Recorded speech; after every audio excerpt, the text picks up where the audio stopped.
C'est votre patron, hein, Gérald Darmanin, et qui dit voilà, on va couper du monde les 100 plus gros narcotrafiquants. C'est faisable ou c'est pas faisable? Ben écoutez, en fait, il n'invente rien. Il est simplement arrivé au ministère en reprenant les revendications de Force ouvrière. On revendique ces classifications d'établissements depuis des années. On l'avait fait lors des problèmes avec le terrorisme, pour essayer justement de placer les détenus en fonction de leur profil et de leur dangerosité. Aujourd'hui, vous mélangez tout le monde. Vous mettez tout le monde, que vous ayez conduit sans permis, que vous ayez violé une petite fille ou que vous soyez un grand narcotrafiquant, vous les mettez tous dans la même prison.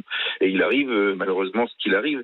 Donc ce projet, il sort pas de nulle part. Vous voyez, nous on a le modèle italien pour la classification des établissements.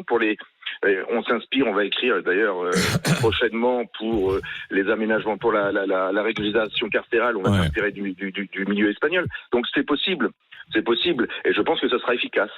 Le tout, c'est qu'on y mette les moyens. Il y a deux choses. Il y a deux choses, Monsieur Baudin. Les regrouper, c'est une chose. Les couper du monde, ça en est une autre.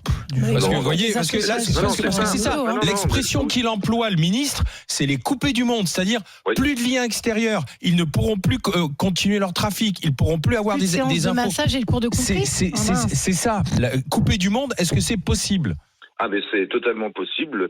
Il suffit, vous avez cité Vendin-le-Vieil, vous avez Condé-sur-Sarthe, des établissements qui avaient vu le jour à l'époque pour faire ce système, mais Madame Taubira, ministre de la Justice, l'avait refusé, refusé ce principe. Condé-sur-Sarthe ou Vendin-le-Vieil, ce sont des prisons semi-enterrées, des 3 établissements dans un, complètement isolés. Demain, vous pouvez complètement couper le contact avec l'extérieur. C'est simplement une volonté politique. Après, ça va être, il le dit, il va falloir que les députés votent une loi, ça va commencer le 17 mars, il va y avoir des amendements. Parce que forcément, on va mettre en place un régime dérogatoire.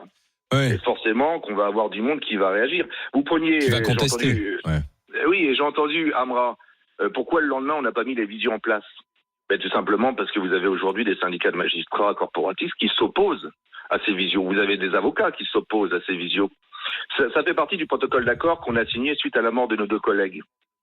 Là, si on le fait par la loi, on doit rendre obligatoire la visio et dans des mesures exceptionnelles, sur demande du magistrat, pouvoir extraire le détenu. Parce qu'avec Amra et avec les réseaux sociaux, ce que l'on a vu, Monsieur Baudin, c'est des trafiquants qui soient petits ou gros, continuer leur business en prison, se filmer en prison, montrer que même s'ils sont dans la privation de liberté et dans des conditions qui sont défavorables, finalement ils arrivent à s'en sortir.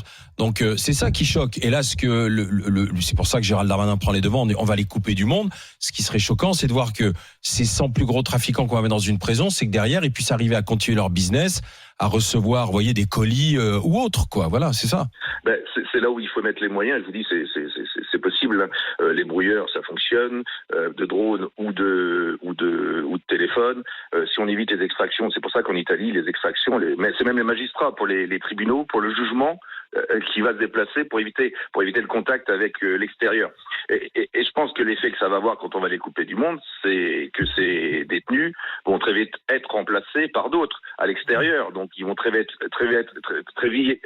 être mis sur la touche. Mais ça, je vous l'assure, si on veut les couper du monde, et si la loi est votée, parce que évidemment, si les amendements ne passent pas et qu'on n'a pas un régime dérogatoire, on ne pourra pas le faire. Si on nous autorise pas à les fouiller à corps systématiquement, si on nous permet pas de faire des parloirs hygiaphones, on n'y arrivera pas. Donc il faut que les amendements qui vont être proposés soient votés par les députés. Et je pense que cette loi, de toute façon, va faire l'objet d'attaques par des avocats, par des syndicats de magistrats même. D'accord. Merci, Monsieur Baudin. Merci d'avoir été avec nous.